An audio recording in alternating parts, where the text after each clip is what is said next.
The early evidence and impressions from F1's fledgling pre-season point to Mercedes making an ominous start. For months and months, we've had so many comments and questions justifiably asking why Mercedes kept being talked up as the early 2026 favourite, and the reality was nobody did know for sure.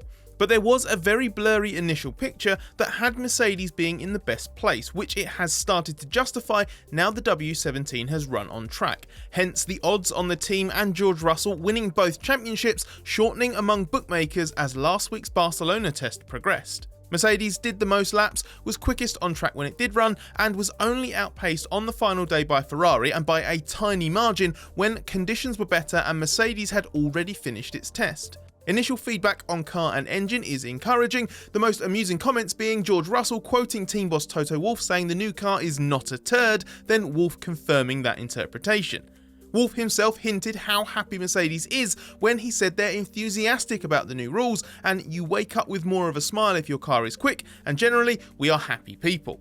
Though the car not being a turd phrasing was unusually jovial, there was actually a serious underlying point to it. As Russell pointed out, even this early on, you know when you've got problems.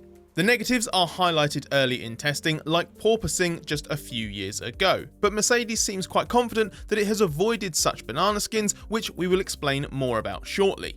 On whether it's a car that can win the World Championship, Russell inevitably said it's still way too early to tell, but it hasn't stopped all the teams trying. For all the noise about a week in Spain being a shakedown and not a real test, Alpine managing director Steve Nielsen spoke most honestly of all the teams when he said, "We're all looking at lap times, trying to guess what fuel loads everyone has got." As Nielsen went on to admit, it's by the end of the Bahrain test that the picture becomes clearest, as between long-run information and GPS data, teams can start to discern fuel loads and engine modes in more meaningful detail. Wolff was clearly keen to stress during Mercedes' online launch event that there is no clear performance picture, contrary to what many people think, as well as reminding us that he's a glass half empty person and is wary and skeptical that Mercedes has a title challenging package.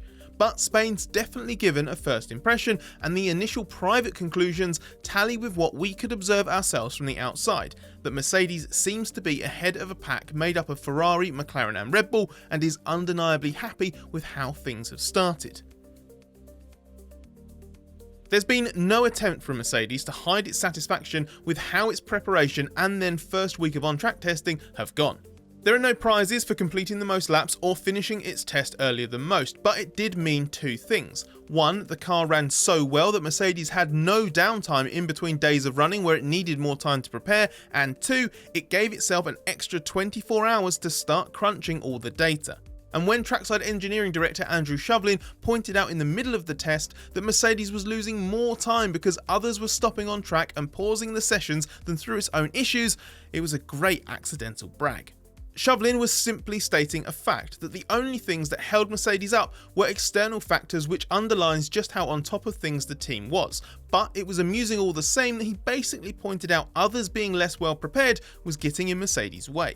Russell and Kimi Antonelli were restrained through the week and continued that when we had the chance to talk to them properly afterwards, focusing on how productive it had been, on acclimatization to the new cars and engine energy demands, and how you can't read into times at all.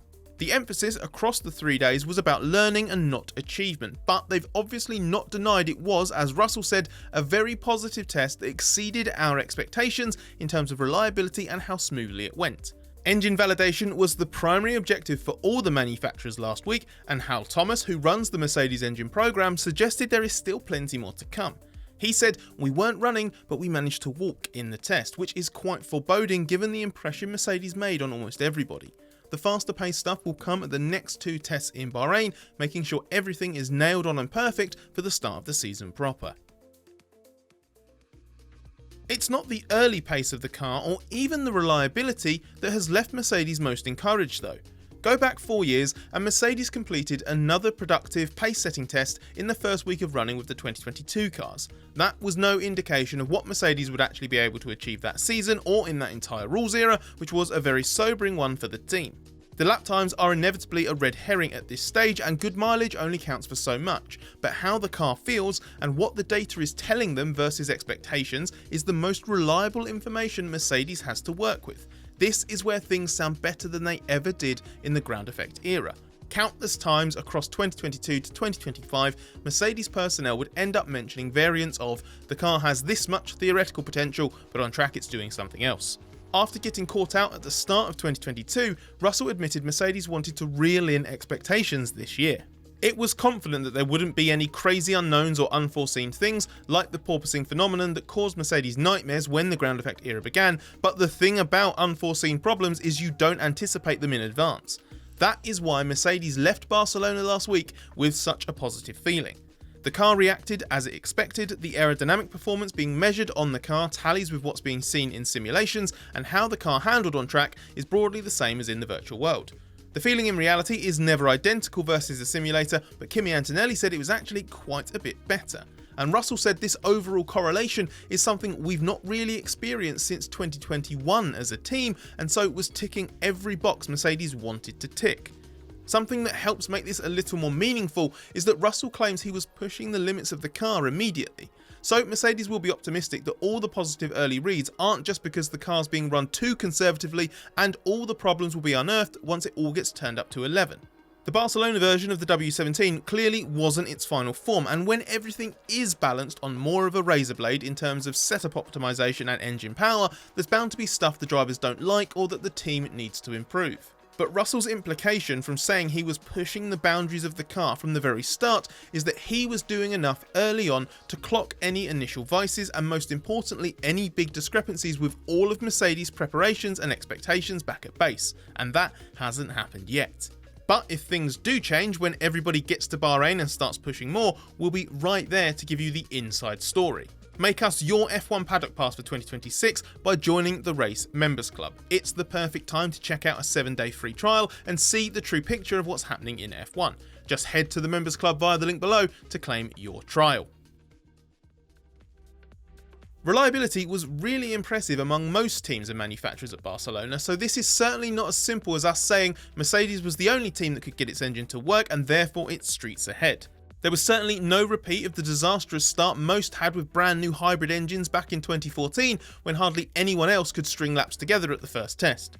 Mercedes technical director James Allison alluded to this when he said it was surprising just how well everybody seemed to run in Spain after expecting a symphony of red flags and smoking vehicles.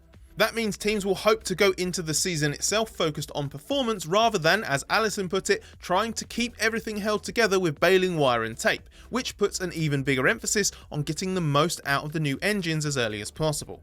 There are early suggestions that works teams have an inherent advantage at this stage of 2026, as their understanding of how to best run the engines is the most advanced. With significantly more electric power to play with and batteries that need to work extremely hard to recharge to maximise what can be deployed, the new 2026 formula is expected to produce much bigger demands on how the drivers and teams manage the engine strategically.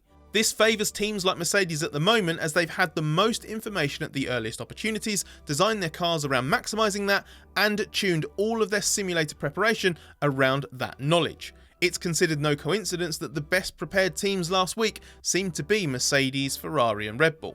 Russell admits there are things that still need to become second nature for drivers, as right now all the techniques to maximise things like recharging the battery are a bit of a surprise.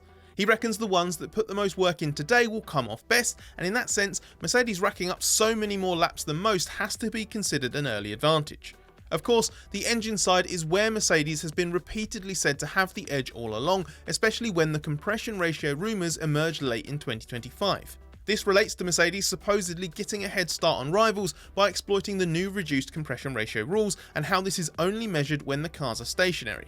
Allegedly, its design is such that when the cars are on track and the engines run hotter, Mercedes runs a higher compression ratio, and that confers a small but significant performance advantage. Rivals disagree with this interpretation, and there has been extensive dialogue with the FIA over how this can be corrected in the future, but Mercedes is adamant its engine is legal now. Team boss Toto Wolff says its engine corresponds to how the regulations are written and how the checks are being done.